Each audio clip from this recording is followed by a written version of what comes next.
So what we're going to be talking about this morning is the art of a purposeful conversation.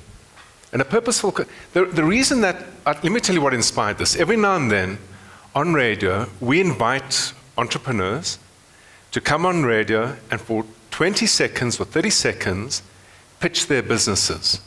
And it's free. So the purpose of today is we're going to talk about a purposeful conversation. How do you start it? Where does it emerge from? How do you construct it? And how do you deliver it? At the end of the session, I'm hoping you're going to walk out with 2 or 3 good contacts. So what is the starting point? Okay, has anyone here ever been out at sea? Like really out at sea, where there's no land? All right, I've been out at sea where for maybe 3-4 weeks you don't see land at all. It's just ocean all around you. And you rely on the stars.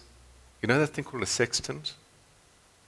You rely on the sun, and then the bad weather comes, you don't see stars, you don't see sun, and then I rely on GPS.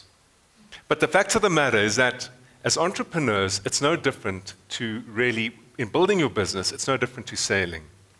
You set sail from Durban Harbor, and if you don't know your destination, you pretty much are going to be out at sea.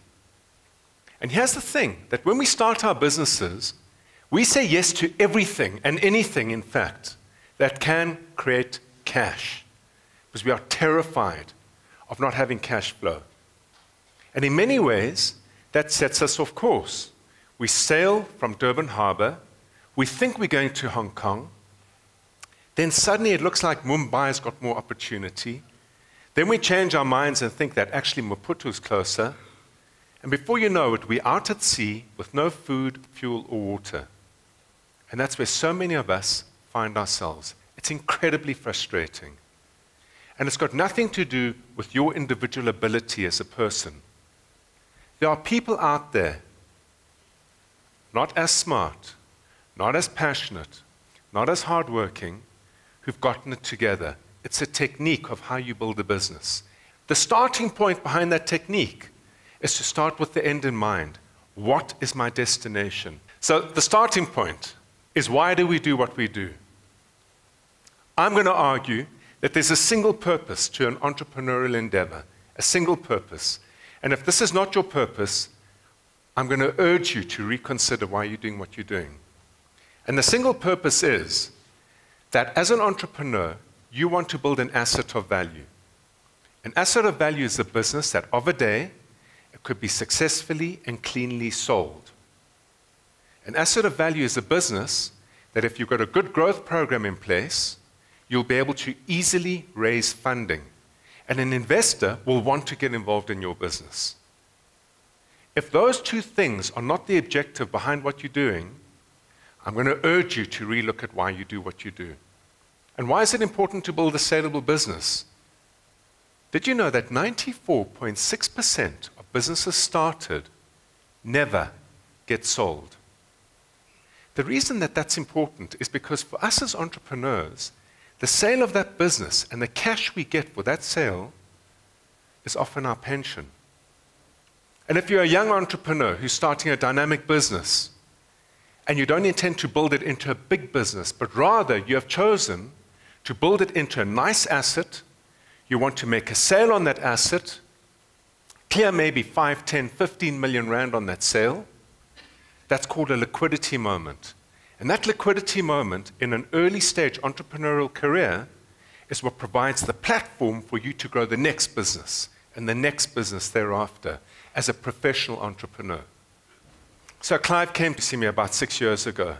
And Clive at the time was 58 years old. What happened with him, when he finished school, he didn't know what he was going to do. IBM was looking for technicians, the people who would do all the wiring, the networking. Anyway, he found that he had a talent for this, and he was quite good at it.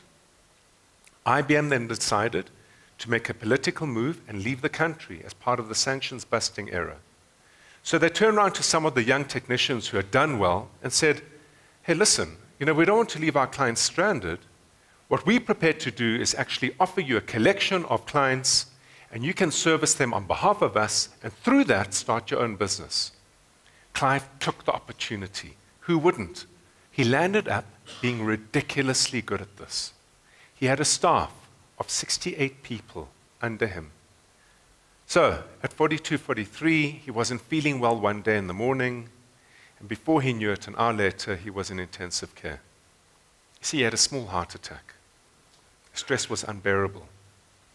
His wife was furious with him. She then stepped into the business and said, I'm giving up my job, and I'm coming on board in order to work with you. We're going to take the pressure off. Their plan was to scale the business back. They failed. 68 people grew to 73 or 74 on the fateful day that there was a knock on the door. It was a man who was from a very big listed entity based in Midrand. They sat down to have the meeting, and the CEO of this organization turned around and said to him, Clive, I'm furious with you. For years, we've tried to take you out. For years, we've tried to take your customers away because they're customers that we've wanted. The solution that we've eventually found is we're going to buy you out, because that's the only way to get rid of you. They negotiated furiously on price. The purchase price of the business was agreed at 38 million rand. Clive was ecstatic. This was going to be his true retirement. The CEO handed across a document. It was a signed purchase agreement for 38 million rand. But there was a problem.